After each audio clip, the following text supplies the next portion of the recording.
Thank you very much. Hello, everyone. I'm sorry not to be a female, but I'll try to have as much fun with you today. We'll be also talking about big data, but on another perspective, which is the perspective of luxury CEOs. Because the problem with big data is, in general, big data is limited to consumers or retail. So it can go to the marketing level, but it's harder that it gets directly to the CEOs and they have a better understanding of the strategy of their companies through big data. That's what we're doing. We're doing analytics and business intelligence for the luxury management. I'm not going to go through this again, but as you understood it from yesterday and today, the luxury industry is expanding, but it's also changing. If we are having a look at the markets that are expanding, this was a prediction of 2011 to 2013. Everybody was investing in China, because that was the place to be, and other emerging markets. Now, only 2 years later, China is not as easy as it used to be, or at least Chinese are buying somewhere else, which is another thing. And people are investing in America and Japan. Things are changing very, very, very quickly. The question is, and Bill Gates summarized it, I don't know if you know about this guy, he's an American, nice person. How you gather, manage, and use information will determine whether you win or lose. So the only question is, what question you ask yourself and where do you get your data? Actually, 88% of professionals agree that information has to be found somewhere outside their company. And the thing is, today, a lot of the data that you get within, or that people get within luxury companies, come from their internal team and their internal data. That's what we're changing. For luxury managers, data is important, but the place where they can get this data is very wide and spread. They can get it in the business press, through brands, luxury generalists, strategy consultants, or very specialized consulting companies such as digital consultants, etc. The data that people need to find has to be business-oriented. They have to find the good metrics. It has to be sourced, so they have to know where it comes from. And it has to be neutral, which is sometimes hard to get. So what big data changes for luxury managers is, big data is about volume, is a lot of information. It's about variety, because it's information that doesn't have the same structure.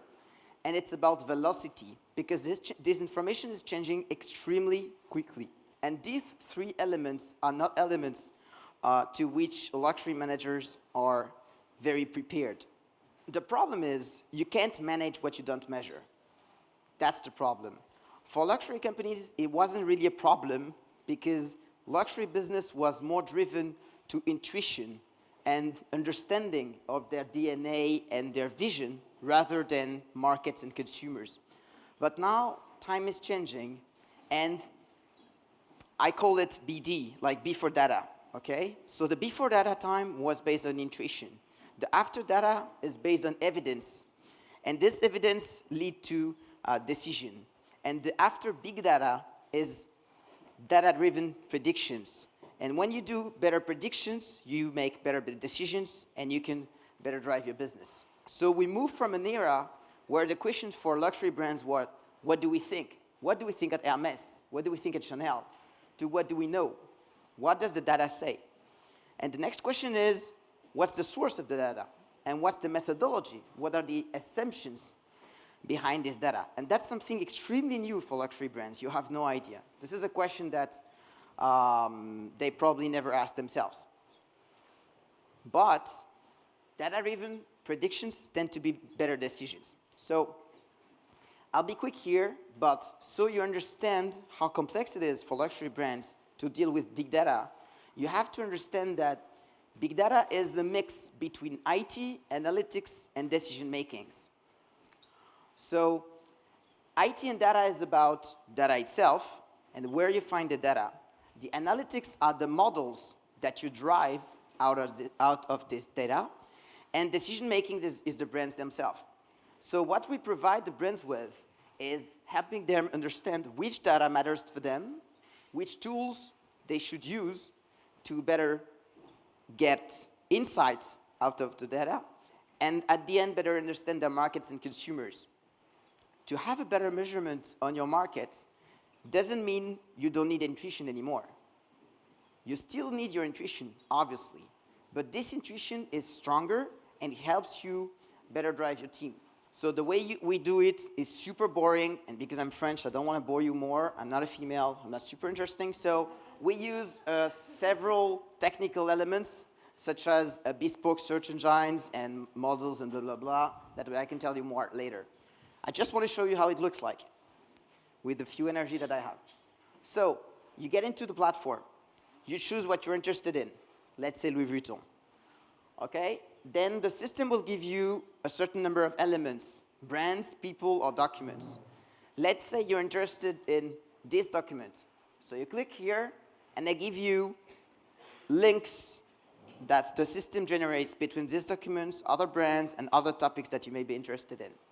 You can obviously filter what you have here, depending on if you want a document from a digital consulting company or a strategy consulting, whatsoever. Let's say now you want to have a look at Vuitton, the company.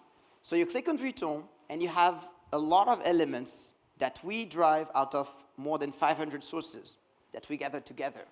You can click on, let's say, a sector, watches and jewelry, and you'll have other watches and jewelry brands that you may be interested in order to draw a comparison. Or, let's say, of course, you can filter in the information you see, and every time you see something, you can see the source. That's very important, because luxury is full of people knowing everything, but I can't tell you how they know it. So here at least, I can't tell you if it's true or not, but I can tell you who told me this. And this is the link between the data and the source that is key to big data. Now we get to serious business. It's about looking at your neighbors. People don't like to do this in luxury. Every brand is unique and every strategy is unique. But sometimes you have to do it. So you want to do a comparison between Vuitton, Gucci over there, and Hermes. You click, and here you are. You can compare the turnover, if you're interested in, or you can compare the percentage of sales they do in leather goods, or you can even compare the licenses. So this engine, this database, helps you better understand which metrics count for general management and also for people working with you, so they have a better knowledge of your company, your competitor, and at the end of the day, they can better understand markets. So this is the first part. I'll be very quick to the end. So we have three things: data, documents, and tools. The data is what I just showed you. Documents, we have more than 3,000, so I don't think I have enough time at least to go through 3,000 documents. What do you think? Let's be quick, huh? Not really, okay. And for the tools, I'll just show you a few of them. Because we generated the database ourselves, we're able to tell you which are the fastest growing brands, which are the worst performing brands. We can tell you how they perform in digital, or how many millionaires or billionaires there are in each country, etc., etc. And this is the most important part, on which I'll finish probably. Because luxury is all about retail, right? So you have to know where your stores are, and you have to get information on markets and consumers. When you get into our map, you can see all of the stores. And for each country, you can see how many people, how many millionaires, billionaires per country, per city, etc., etc. So it helps you have a link between the data itself and what you can do with it. So for those of you who think big data is not very important, this is how I wanted to end. Of course, big data is complex, okay? And a lot of the brands we work with say, no, we're too busy doing with the data we have ourselves. But the question is not this. The question is, how can you do with new tools to improve the business you're doing? Thank you very much. Good. That was good? Thank you.